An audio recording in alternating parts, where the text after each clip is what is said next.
Okay, thank you. I can only imagine how exciting the prospect was of adult forum being led by an accountant this morning. Something like this, perhaps.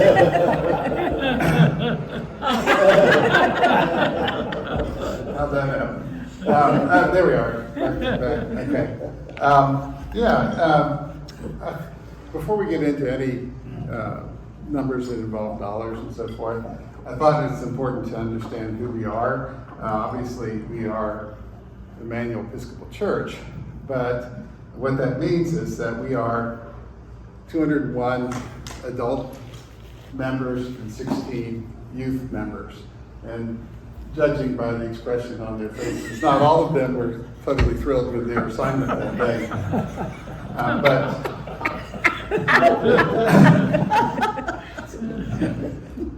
201 adult members, 16 youth members, and of course, a saint from 4th century Anatolia.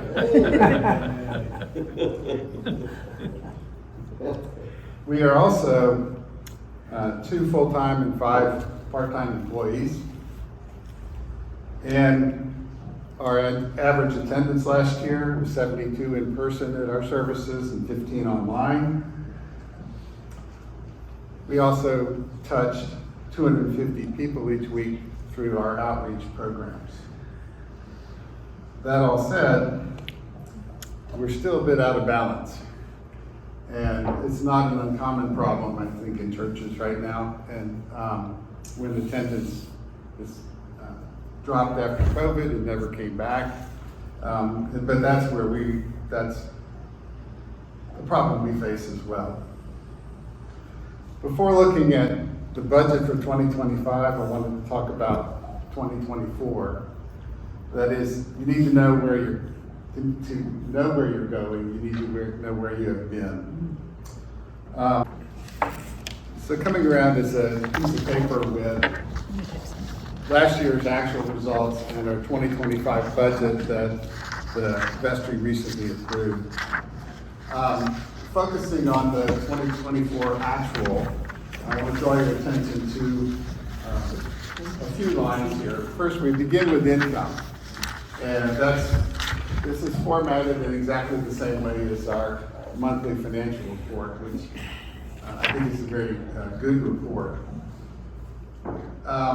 Those first 3 lines are offertory income, so we have pledges and plate and unrestricted donations, and that represents 86% of our operating budget. The other items are largely self-explanatory, but I do want to talk about one other one, and that's down here at the bottom of the income, which is the James Sowers Endowment Fund. And we will talk more about endowments in a little bit. But in this case, this is an endowment for which we are a beneficiary. We're not the trustee of this endowment, but we are a beneficiary. We receive income from it, a substantial amount for our operating budget each year. After income come expenses, and those go on for 4 pages or so in our monthly report, organized various categories related to our ministries. And as I said, it goes on for 4 pages, but if you go to the bottom of the back of the page I just handed you and focus on these 2 lines here, you can see that last year our total expenses were $327,000 and our income was around $307,000, and so that gave us a deficit for last year of $20,000. If you look a little bit further up, you can see that that $20,000 largely corresponds with the amount we spent for new lights throughout the building last year. So how do you fund the deficit? Well, the answer lies in understanding our cash balances. And so in our monthly financial statements, the last page is about our cash balances. And this is sort of a recreation of it.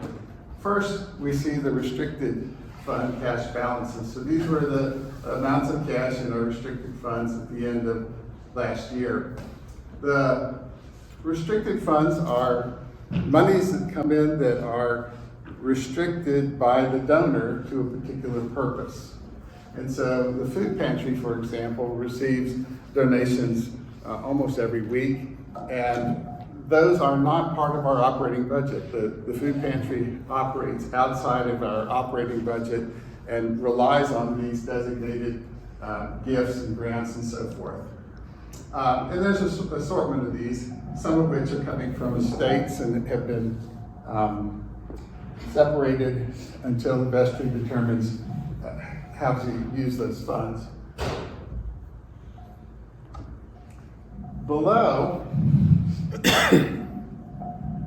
the restricted fund cash balances in our monthly financial statements are two more lines, operating reserve and undesignated. And the operating reserve is an amount that the vestry years ago designated as we don't want to spend below this amount because we need it in the case of some catastrophic or other event. You can think of it as sort of a rainy day sort of thing there that gives us a protection, a level of working capital where we can certainly keep our people paid and our bills paid until we recover from some event. And then the undesignated, which we see is $63,000, that represents how much the parish has saved since its inception. Okay, and some of that would have been because we operated at surpluses some years, we may have sold properties in some years, we may have had bequests come in, but anyway, that was our total savings. Now you can understand how we funded the deficit if you compare those to the same balance at the end of 2023. And of course, the restricted haven't changed very much, and the operating reserve didn't change at all, but what you observe right there is that our savings has decreased by the amount of our deficit for last year. And so last year we consumed, I guess maybe is a good word, 1/4 of the total amount that the parish had saved over time. That's how you fund operating deficits. Now, of course, the well will one day go dry. So how do we spend our money? Well, again, putting together amounts from our monthly report, it's kind of nice to look at these just in terms of a pie chart here. Roughly half of the amount that we took in, we spent on buildings and the rector's salary and benefits. The other pieces here, this pale blue, that's our parish administrator, our sexton, and then the cost of running the office, such as telephone and those sorts of things. Other program personnel are our music employees and our youth directors.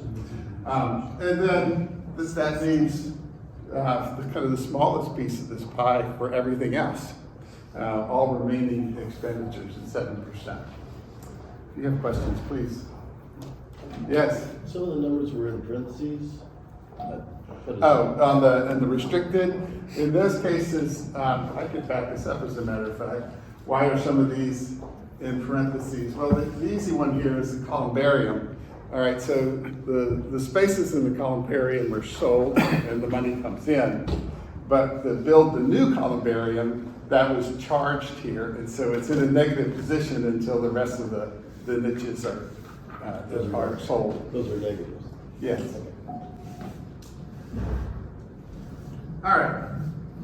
Another way to look at our expenditures is by ministries, and so I went back through our report and assembled the numbers that way. But I also brought in what are spent in ministries through our restricted funds. And this represents those. And so you see for outreach, that would include the money expended by the food pantry. And music would include the money expended from the restricted funds for the choral scholars. Worship and clergy, any restricted amounts that we got for altar guild are included in there. But again, you can kind of see how how the parish has used its resources.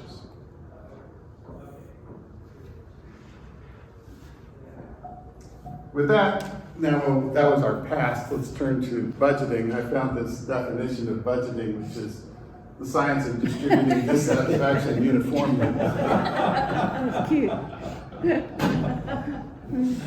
Budgets is one of those words like diets. I mean, you know, it just doesn't sound.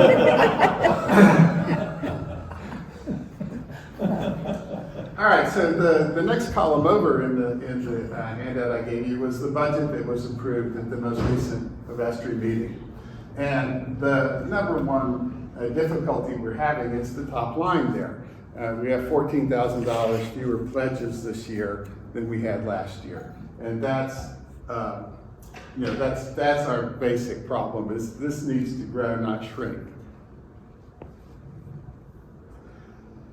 There's a couple other lines here, both of which have the term endowment next to them, and we're going to talk about endowments in just a moment as well. But these are, this is income that's being distributed from our endowments into our operating fund for specific purposes. You see $50,000 there for buildings and grounds. Pretty soon we're going to start installing a new elevator. And then $10,000 coming in to support the music program. Expenses follow, and I'm not going to run through all these, but the vestry did. We did this line by line from the top for 3 pages and I think 3 hours, going through looking for opportunities to reduce our costs to the extent we could. In some cases, we increased it. The faith in action was an item that was felt important and was added. And so you'll see decreases in many of these, but there's also a lot that are simply contractual. We can't do anything about it. We did look for opportunities to save money. The telephone and internet has been, that arrangement has been renegotiated. It should save us about $1,000 a year, and that's great. But so many of our costs are outside of our control. You know, just one second. We'd like to not spend money on property insurance, but you can't not have property insurance. Question? So the elevator, the $50,000 was taken out of the principal of the endowment? No, the $50,000. The question was the money for the elevator taken out of the principal of the endowment, and the answer is no. And when we get to endowments, I'll talk about that. But we never take money out of the principal of the endowment. That's what endowments mean, right? All right. So again, we work our way all the way down to the bottom of this, and this is on the back side of the page. But you see here, for example, the elevator is in here at our contract price of $51,726. All of that adds up, again, down at the bottom where we have more expenses than we have income. And so for the coming year, we are projecting, and understand that budgets are projections, a deficit of $16,000. So together with last year's deficit and this year's, we will have used up about 40% of that cash accumulation that we had developed over decades. Paul, Question? so I don't see any line item for lights in 2025. My understanding, you mean for the new lights? Oh, that's, I thought that was electricity. No, that was for installation. Got it. So these are, I call these capital expenditures. Capital just means parts of the building, things you can touch. Am I correct, though, that we are not currently paying a light bill? That's my understanding, that an individual in the parish pays our light bills for us. And that is not included in the budget, the actual cost of the light bill? Correct. Any more? All right. In looking at budgets, I think it's helpful sometimes to talk about what is a discretionary, what's a non-discretionary expense. And you see here this poor guy, up at the top, he has his non-discretionary on the whiteboard, the rent, utilities, and food. He sees those as non-discretionary, and down at the bottom, he has Netflix and Starbucks as discretionary. So I went through our budget and tried to do the same thing. And this is what I found. We don't have a lot of discretionary expenses. If you accept that the rector office and the building are non-discretionary, we could argue about how many copies we make or something like that, but they're largely non-discretionary. And the vestry took the position, at least this year, that our part-time personnel are non-discretionary. But that may be a luxury that depends on having sufficient resources in the future. And so that's kind of the scary part of this story right here is that there's not a whole lot there that we can actually avoid.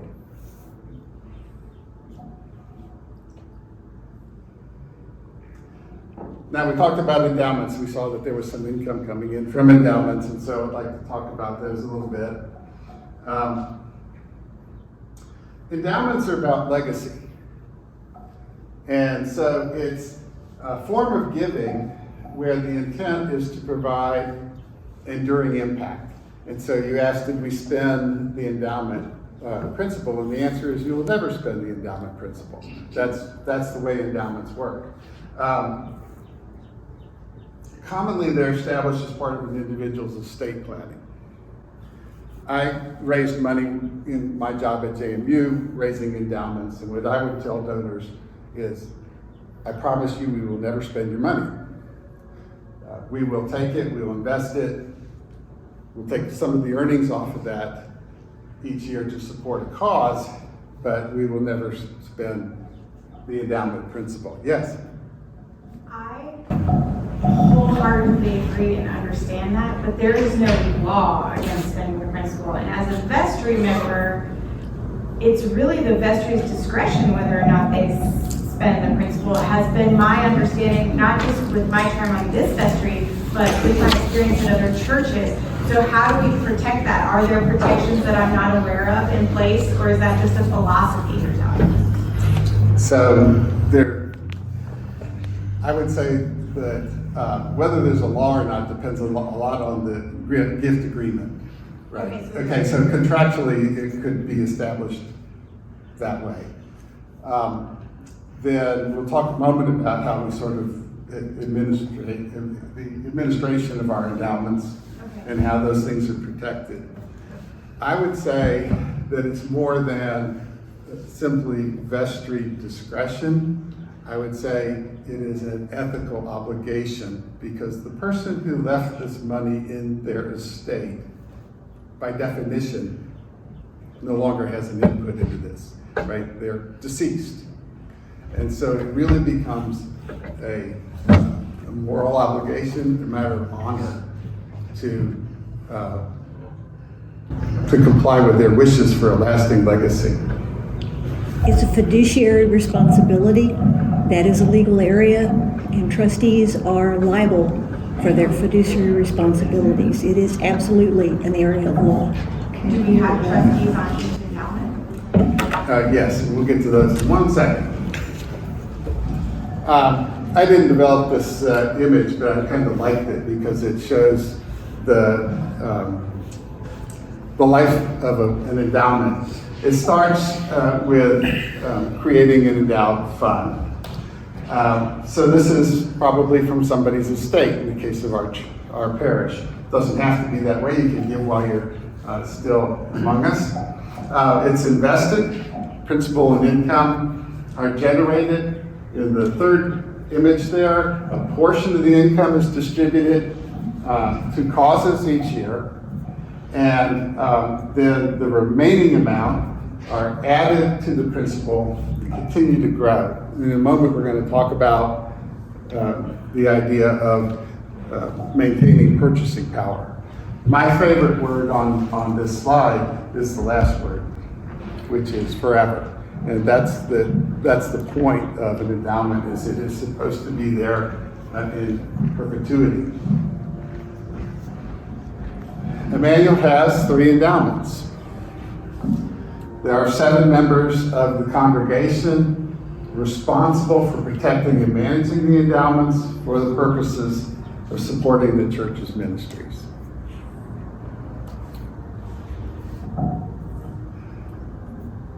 Two of these endowments came from the Welsh estate.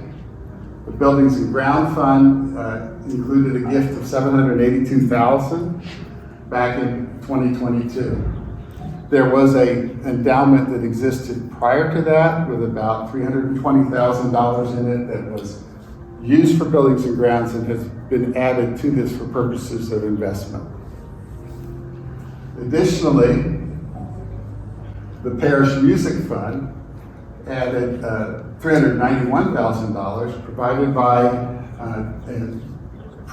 the Welshes and designated by the vestry to support music activities at Emmanuel. The Gillette Fund is a camp scholarship fund that provides resources for camp scholarships, and it had $235,000 in it when it was created. Our investments are managed by Graves Light Lenhart, which is a Harrisonburg-based financial advising firm. They are fiduciaries, that is, they're bound to act in the client's best interest. The trustee group, the 7 members of the congregation, meet quarterly with Graves Light Lenhart to go over our investment results and to express our desires for investment mix and so forth. Now here's the real trick. The real trick when it comes to endowments.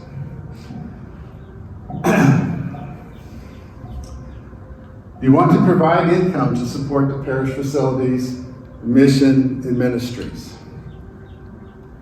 But you also need to maintain the purchasing power of the endowment to provide that enduring benefit that the donor established the endowment to meet.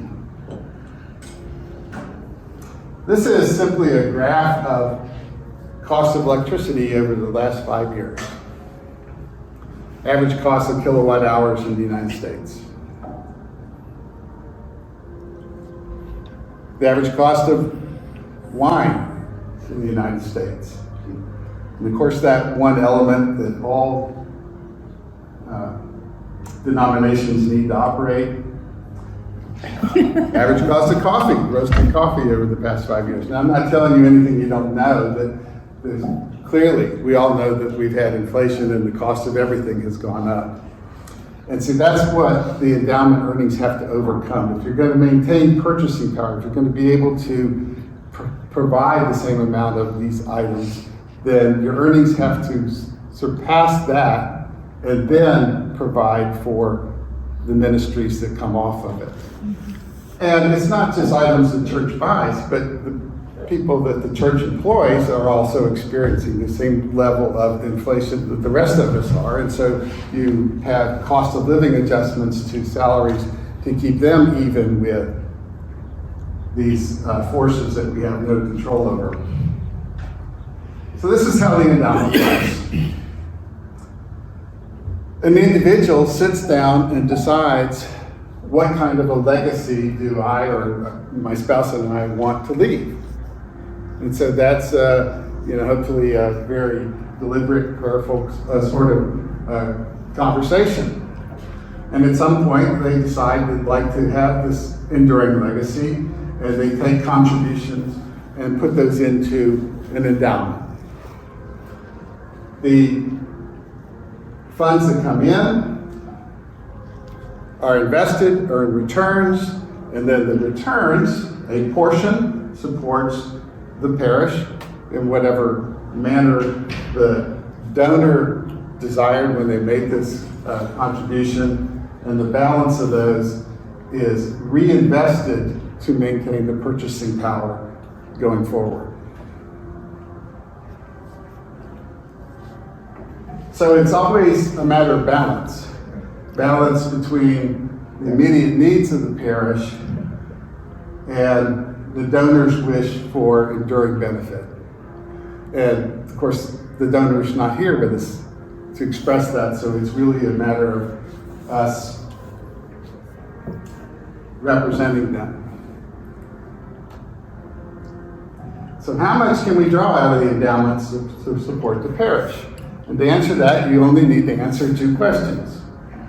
What will we realize in investment returns, and what will the rate of inflation be? And neither of us really know the answer to that.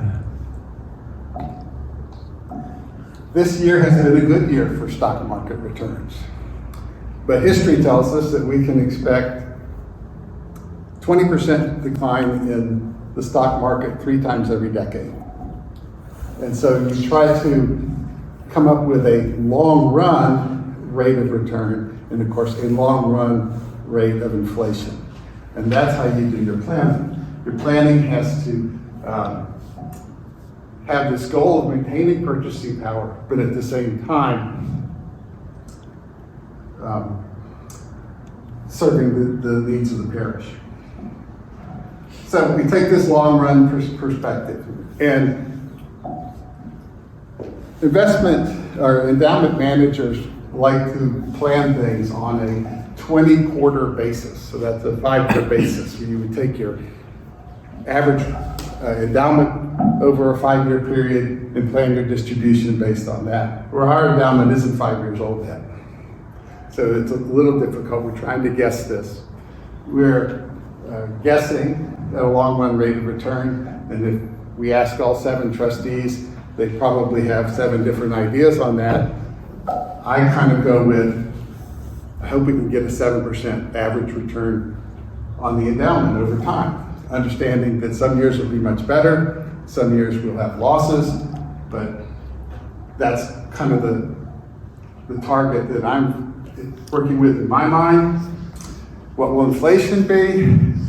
I got to believe it'll be at least 3.5%. We don't know exactly what tariffs are going to do to that.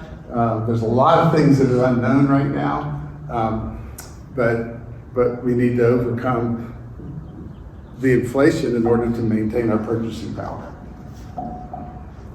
So back to our budget and to the 2 line items that I described earlier, which are distributions coming out of the endowment this year to support the needs of the parish.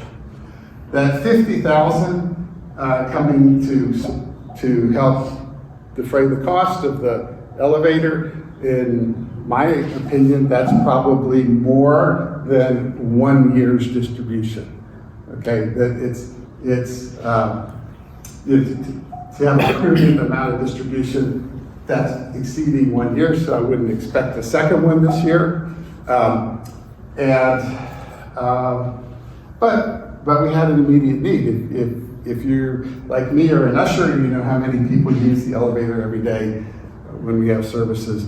When we have funerals, it's many, many times more people need the elevator. And then the Emmanuel Endowment, the music fund, that's probably, I would think, a sustainable draw, and suggested that we could draw $10,000 out of the music fund to defray the costs of that ministry. Are both of those earnings or principal? These would all be drawn from the earnings, right? If we had no earnings, there would be no draw. Okay, so we were able to do this. Yes. Okay. That's all I have in terms of the presentation, but I'd be happy to entertain discussion. I don't have a question really. I just would like to say thank you for doing the grunt work. I mean, this is the unsexy part of church, and for the vestry and for you, Paul. I'm so so glad people are willing to spend the time in the trenches to do this. And thanks to whoever the light person is too. The unknown light. The electricity? I think everything that is involved in our budget is understandable to everybody. And just putting this together, I can just do it faster than those people just because of my training. But I think there's no real science here. It's the same kind of thing we do in our own household budgets and our own just living life. Thanks, really. I'm wondering, the pledges being down from 23 to 24, or 24 to 25, do you know the trend beyond that, the last 5 years? I'm just wondering. No, and I don't even know that we could scientifically come up with a trend because of COVID, Yeah, right? Because of what happened. yeah. I mean, there's other statistics that you can look to in our church that say a lot. Looking at our parish report, we had 3 baptisms last year and 7 funerals. I mean, that's a kind of telling statistic. So what we have to do is, and I think we will, I think we have to make this an appealing place for people to come, a welcoming place. And work on membership. That's the secret to getting out of our problem, right? It's always about more income. Multi-generational membership. Multi-generational membership. Membership in one generation is not gonna fix the problem. It's not going to sustain. It's not sustainable. Yeah. And we're really strong. In fact, I think if we look at our COVID statistics, our church did really well in COVID compared to most other churches. But not, like, I think it hit families harder than, I mean, we even gained a few members. I know we've lost some, especially people that have passed away, but I bet if we broke that down, it would be not pretty. And Father Rose, I think you talked about nationwide, like parishes disappearance. Nationwide, the Episcopal Church nationwide they released statistics through 2023 because we just turned in 2024. Statistics through 2023 show a decent sized rebound post-COVID for the Episcopal Church. The average Sunday morning attendance across the board rose from about 350,000 people on any given Sunday in 2022 to 2023. It jumped to about 407.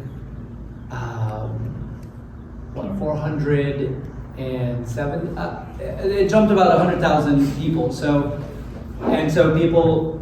Statisticians in the Episcopal Church are saying, that rebounded, we're in a much better place. However, if you zoom out 20 years instead of like 4 years or 5 years, what you see is the rebound last year still fits with the growing trajectory of deaths, of slower decline. COVID saw, because of shutdowns and everything, COVID saw a rapid decline. So it went like this, down, and then it's come back up, but it has come back up here to where the trajectory is still going down. It's going down at its normal rate, not at an accelerated rate, now nationwide.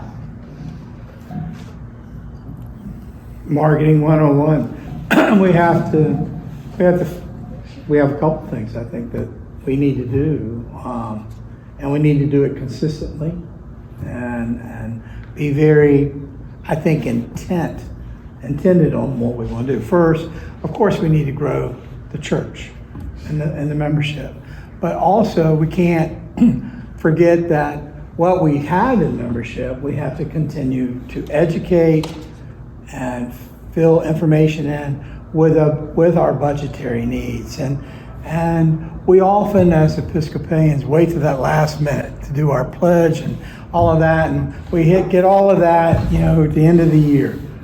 Perhaps maybe what we need to do is to be very vocal about that all year long and be aggressive with that message and that marketing of that message all year long, and not wait until the end, and do that in all aspects. To piggyback on that thought,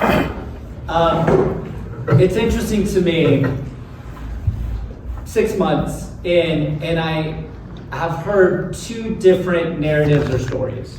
So the first narrative, or first story that I heard about coming in was budget, and the fact that this year we had a budget deficit and we were well below, pledges didn't show up. Last year, same thing happened. The previous senior warden had to stand up and essentially say, hey, we're going to run an $18,000 deficit, projected deficit. What are you going to do? And people bumped up their pledges. It was figured out on the spot, but it was still a projected budget deficit. And that seems to be a narrative that I hear has been, we have real trouble just with pledges and budgets. The other narrative is one that I'm starting to hear more of, and that is that this parish is very generous when the situation requires. When there is a special need that's given or made known, when there is a good cause or mission that's presented, that people will pay, that people will support. So I'm curious, how do we merge these narratives? How do we, as a parish, start convincing ourselves that the day-to-day maintenance and running and mission and operation of this place, this people, this group, is a worthy cause for us to support and to be generous? Yeah. Do you think it's a trust issue? Maybe. I give my money to the operating fund, I have to trust that the vestry is going to put it where I think. If I give it to a ministry, designation, or if I hold it back, then when we need a new organ or we need something for buildings and grounds, I can come in and be the hero. Ask me in a year and I'll have more knowledge about the narratives. So I think it's hard to trust, and I'll say that from Okay. a personal perspective, and especially after my experience on vestry. And as my father-in-law was a trustee in Luray, there were some massive battles. And you know, I'm a really particular budgeter, and if we can't afford it, we sure as heck don't buy it. And that's how you survive in downturns, you know, like, so I have a really hard time. And I think as a community, as we look forward and want to build community and welcome people to the church, I think that is something that maybe it's just me, but maybe not. That's something we could work on, that we trust that, you know, we elected these wonderful people that are willing to go to these meetings every month and listen to our complaints and do all the things for the church. You know, we have to trust them to do it, and that even if things aren't perfect, they'll be okay. Good enough. One of the points that maybe I didn't make myself clear. You know, when we talk about stewardship, we put a lot of responsibility on a small group of people to raise the money. I think we need to market ourselves as all being stewards. And all of us, every day, that have the opportunity, should market stewardship to other people in conversation and everything that we do, an example, however we do that. And we don't wait till the stewardship period of time where we're collecting the money. We do it all the time. David, years ago, remember when we used to call each parishioner? Sometimes we would visit parishioners in their homes. We would make the contact. We would make the appeal. I remember McNulty going out and just knocking on doors and talking to people. Basically saying, look, you know, we've got this thing going. It looks really good, but we really need you to be there. And then explain the reason why and give them a reason to be stewards as well. And that doesn't happen just in November and December. That happens in January, February, March, April, and every day that we should be doing that. And if we so choose to want to put all that shoulder of responsibility on a few people, then we, I think, can continue to expect the outcome that we're getting. And I'm not being critical of those people. I think we're just asking a whole heck of a lot more of them than us. And we, too, should be stewards, not just in our giving, but in our actions to give others the opportunity to give more as well. So, along those lines, I don't know how you would do this, but it's not really that interesting to give money to a budget. But if you put a face on it, here's a particular need that the budget is really, lacking for. I think that's a lot more interesting to people. And, that's how I give money. I get these nice letters from Heifer Institute about this family that really needs my money. And I think there might be a way to do that, to make it a much more of a,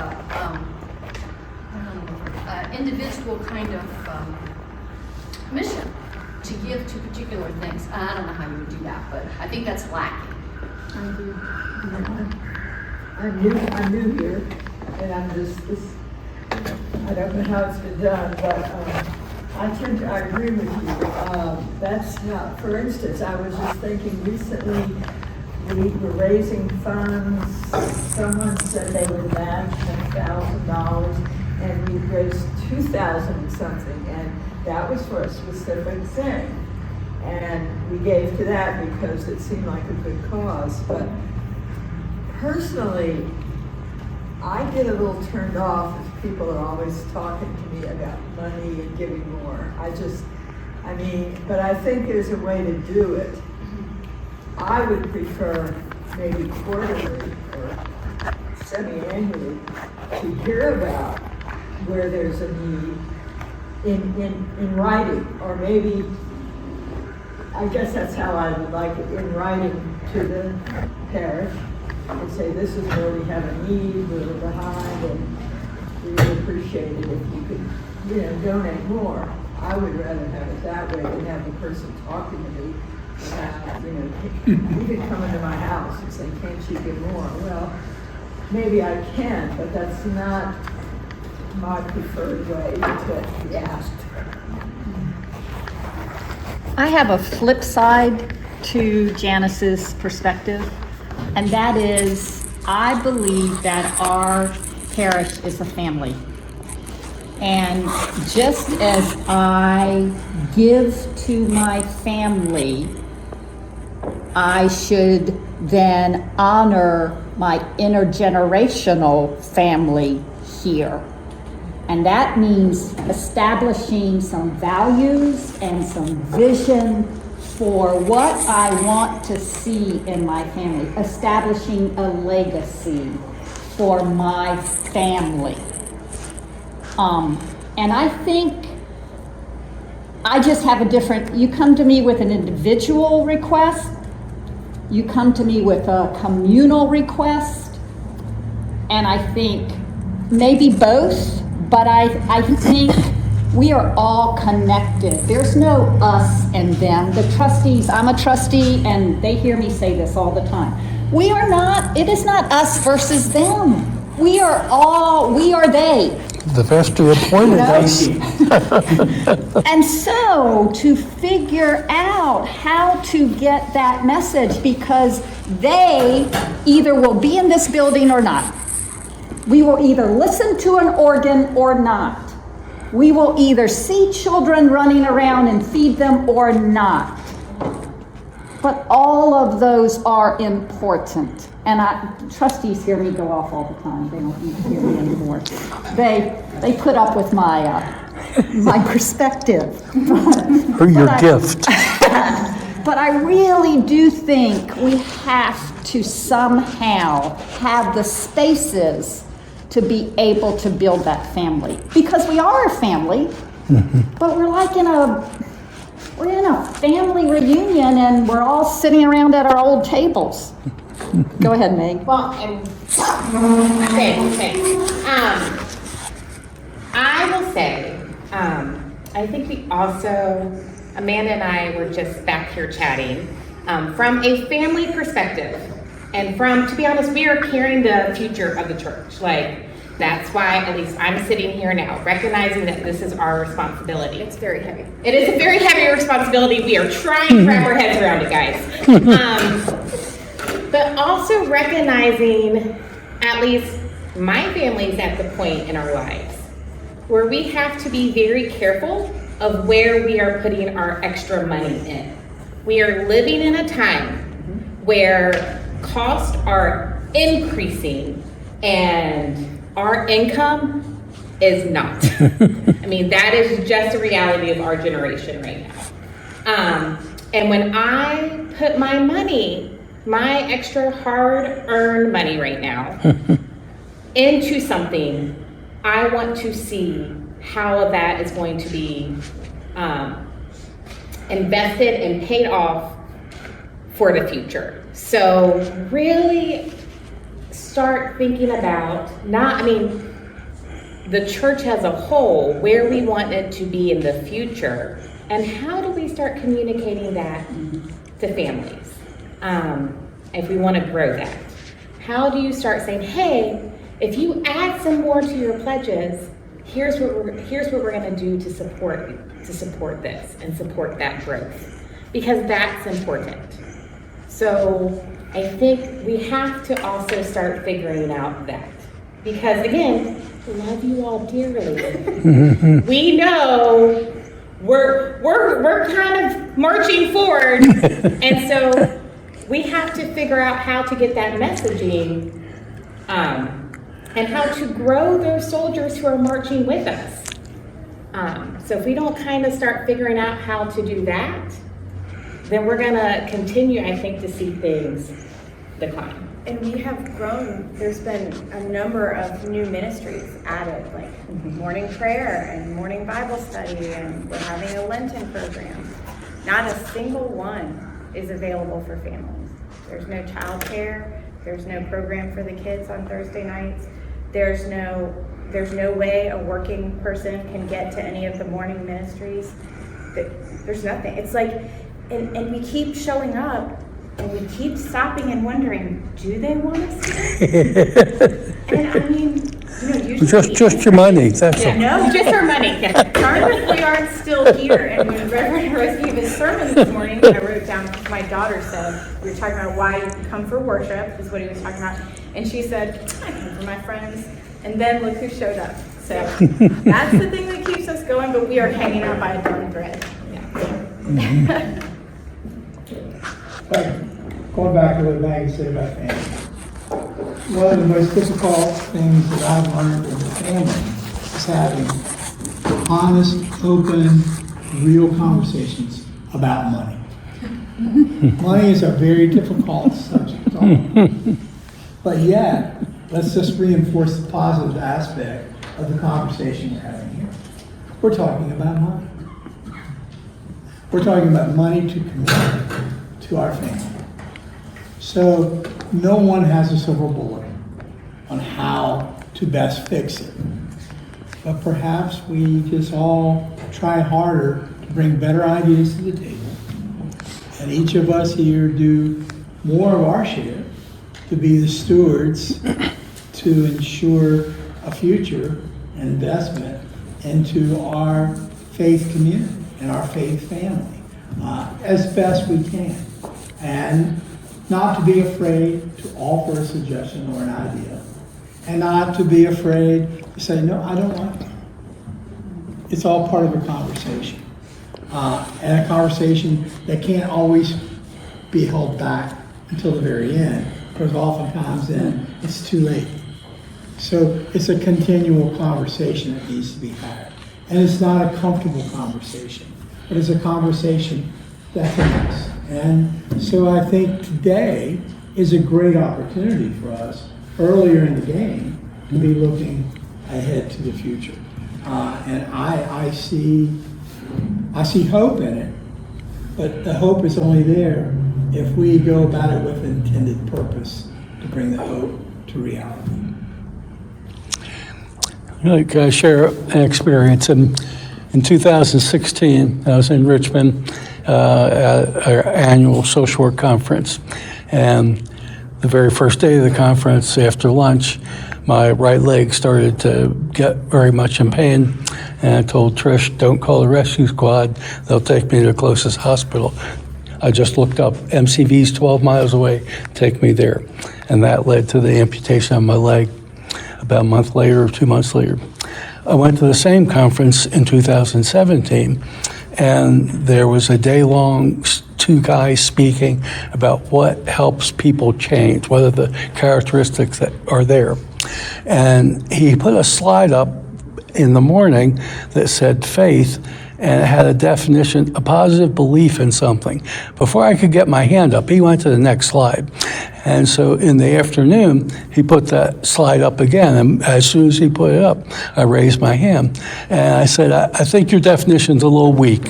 I think for most people, when you say faith, higher power, God, church, faith community. And I said, I told you, last year I got my leg amputated at this conference. I said, I couldn't have made it through this last year without my church family and the love that came to me from that. So healing happens that way too. I have a quick suggestion of something that we can even start next week. Why don't we make giving accessible? So, we have this wonderful online platform. It is easy to print a QR code and put that in the bulletin. So we don't carry cash a lot because that's just a generational thing for us, I think. My checkbook's usually locked in the desk at the house and I only pull it out when I need it. But by golly, I'll scan a QR code and use my e-wallet that's linked to my bank account and pay something online. I bought Girl Scout cookies from Izzy and paid Amanda right away because I was able to bend over. That is what we do. And I'm pulling to somebody else in our generation. Yes. So why don't we start making it more accessible? Put that QR code that goes to the online pledging platform in the bulletin. Put it around the church. Maybe we'll see an increase in pledges. Dad's really good when Lizzie's sitting in the pew with us to pull out some dollars for her to put in a collection plate because he knows that we don't have them on us. But that's just a way I think that we could maybe see an uptick. We were in a cathedral in New York City this over Christmas break, and they have stickers on every pew with QR codes for your Google Pay and Apple Pay. Not even kidding. It was horrifying and also very convenient. So, yay capitalism. I also think that is a visible sign of those of us who may still carry around cash or checkbooks. Not names. Of honoring, again, different generational ways to have that action.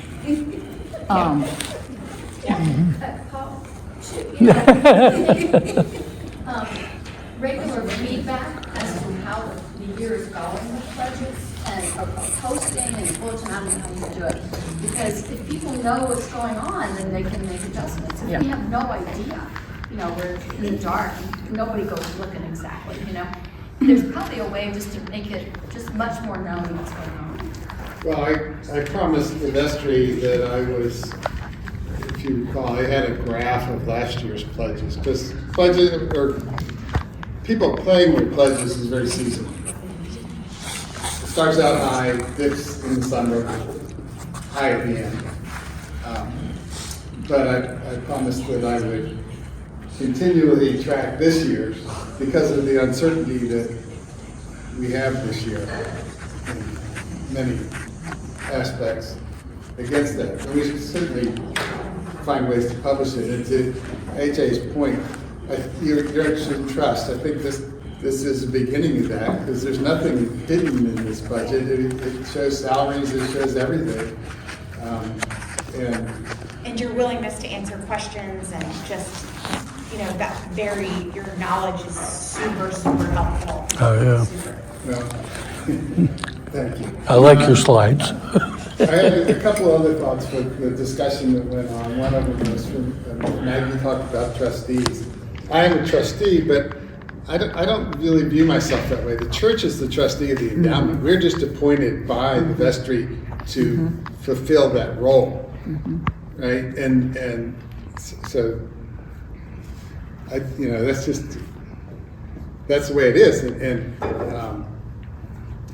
I don't want to create this. There's these guys that sit in a dark room and do these things, because I know they're all working really hard to try to do the best thing. But it's easy when you're outside of that to suppose otherwise. Years ago, I know my Sunday school teachers all roll over in their grave whenever I say this, but years ago I used to teach at a seminary. Okay, I was at the University of Georgia and put together a business skills course for seminary, and I actually taught a little bit there. But in putting that together, I recall, and this was a Presbyterian seminary, a Presbyterian pastor saying, nobody wants to believe that their pledge pays for the church's toilet paper, but the church has to have toilet paper, right? And that has always stuck with me, okay? And so it's a delicate line between raising for a thing, the particular thing, and the fact that we're a community and we're supporting everything from our operating budget.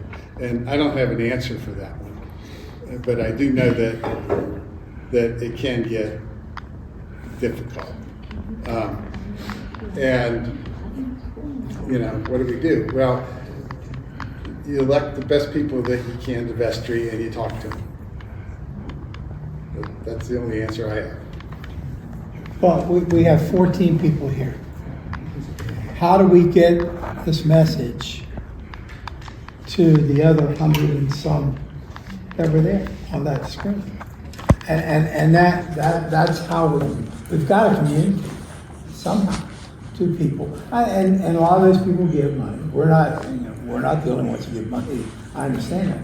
But we need to make sure that we find a way to continually have this conversation in a way that's not threatening or any of that nature, but inviting, and honest. Bill, are you just volunteering to head the committee that helps organize this? I don't volunteer for anything anymore. But to be honest, but at the same time, No, I think don't somebody shy has away to from carry the ball. challenges either. But I'm just saying that, I just think conversation, particularly at this critical point in our particular community's existence, is important. Yes, I don't disagree. And it's just not just in our community, it's in our entire society. One thing COVID did, it isolated us. So we need to de-isolate ourselves. And we need to be able to start having civil discourse again, and civil conversation, and be able to present ideas and not feel threatened by, saying something that may offend someone else in a way that is going to make them vitriol towards you. But our whole culture has become that. Our political speak, unfortunately, has kind of led us there. So how can we get away from our political speak and get back to our faith speak? That's a good message. Good message. So Thank you, Paul. Thank you, Paul. Thank you. Thank you.